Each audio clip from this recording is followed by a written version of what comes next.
Proclamación del Santo Evangelio según San Mateo. Gloria a ti, Señor.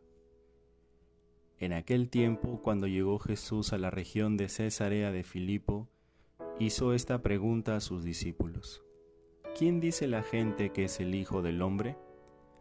Ellos le respondieron: unos dicen que eres Juan el Bautista, otros que Elías, otros que Jeremías o alguno de los profetas.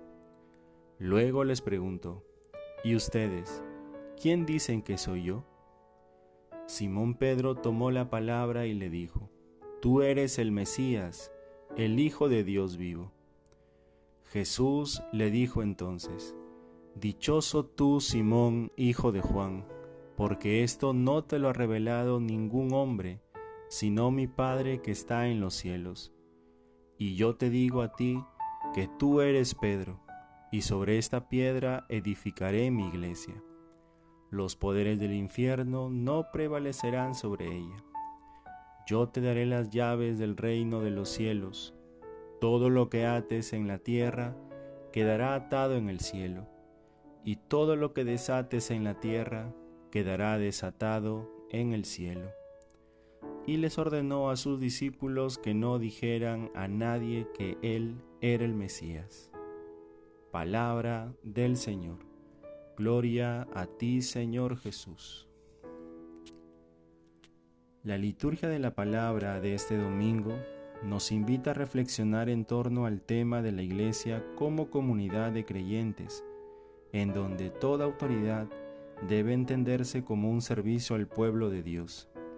Igualmente, se nos invita a reflexionar sobre la identidad de Jesús como el Mesías y responder a la cuestión: ¿quién es Jesús para nosotros?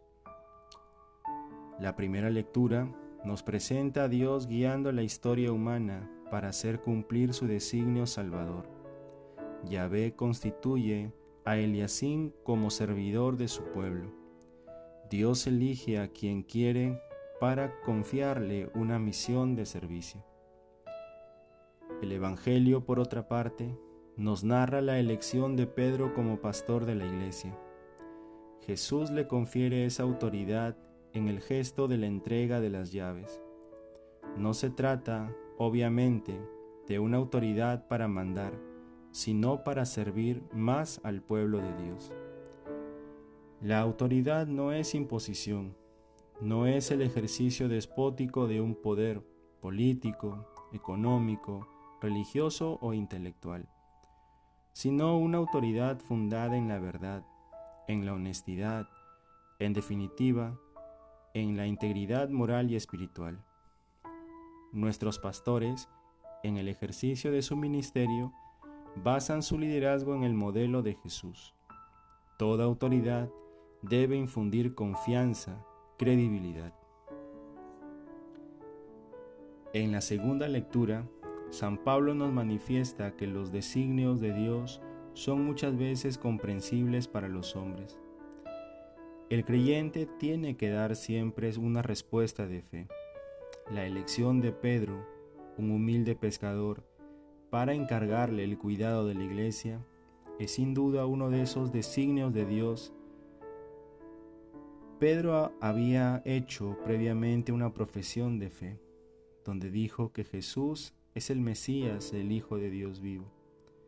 Pero esa verdad no fue el producto de la sabiduría del apóstol, sino de una teofanía, o sea, una revelación divina. En tiempos de Jesús estaba en efervescencia los mesianismos en Israel, más aún por la situación de opresión en que vivían los judíos ante la ocupación romana. No faltaban personajes que se presentaban como Mesías, arrastrando tras de sí a muchos seguidores, movimientos que terminaban aplastados violentamente. Mucha gente, al escuchar a Jesús y ver sus milagros, llegaron a pensar en la posibilidad de que Jesús mismo podría ser el Mesías, o por lo menos su precursor inmediato. En ese contexto es que Jesús hace la pregunta: ¿quién dice la gente que es el Hijo del Hombre? Los discípulos recogen las opiniones de la gente acerca de la identidad de Jesús. Para unos era Juan el Bautista, que supuestamente había resucitado. De hecho, el evangelista Lucas recoge esa versión popular que llegó hasta oídos de Herodes Antipas. Para otros, Jesús era Elías. También existía la creencia popular de que Elías no había muerto, sino que había sido llevado a los cielos, y que, como lo anuncia Malaquías, vendría a preparar el camino del Mesías. Por último, para otros Jesús era uno de los antiguos profetas.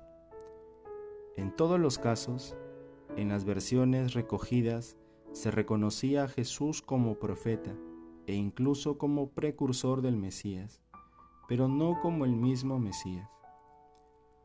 Los judíos tenían una idea de Mesías como sucesor de David, con rasgos políticos, con poder para echar al ejército romano de ocupación, restableciendo el honor y la gloria de Israel, dando comienzo a una nueva etapa del reinado terrenal.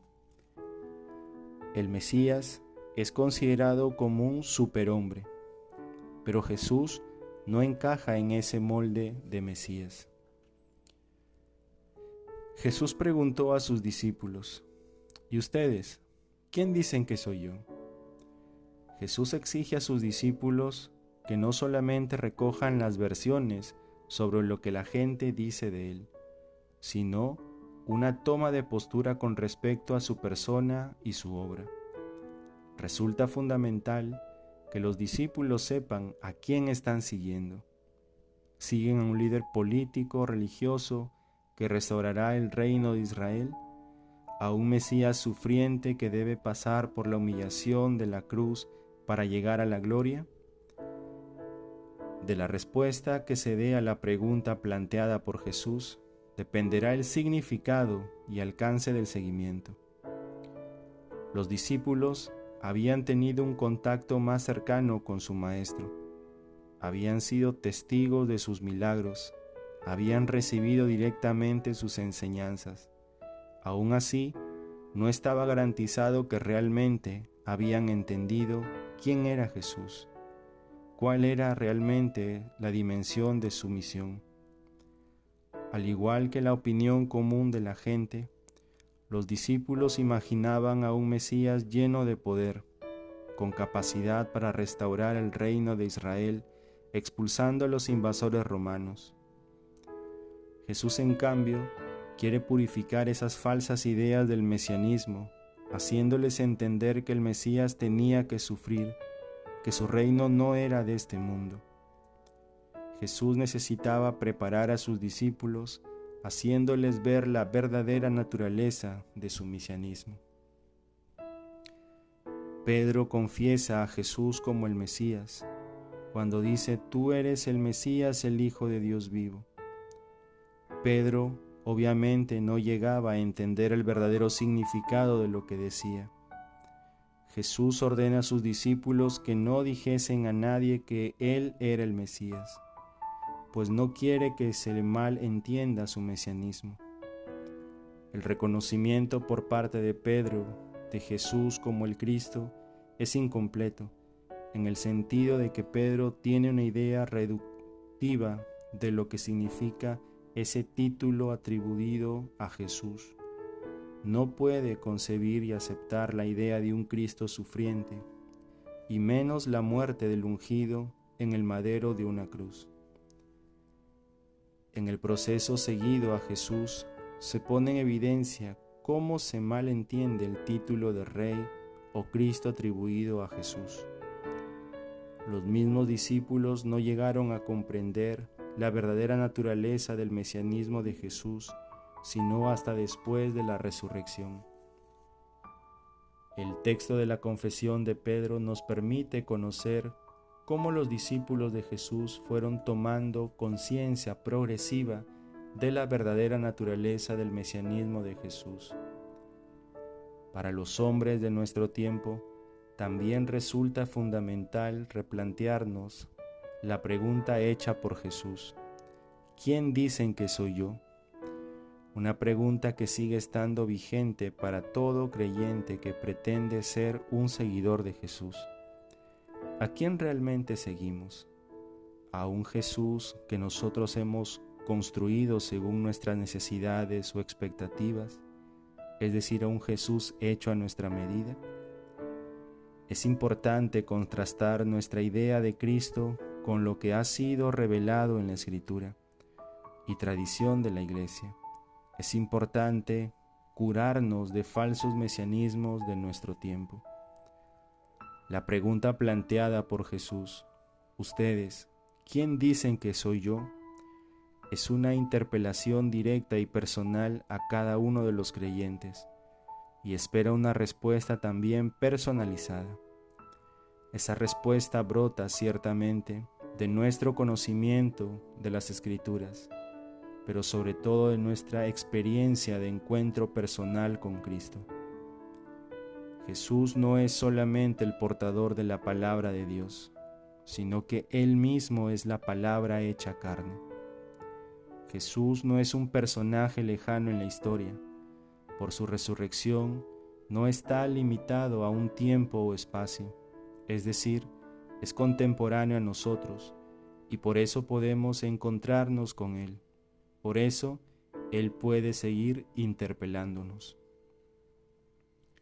El verdadero discípulo no es aquel que puede responder a un cuestionario de preguntas acerca de Jesús, sino el que decide seguirlo cada día, asumiendo las consecuencias de ese seguimiento, cargar con la cruz.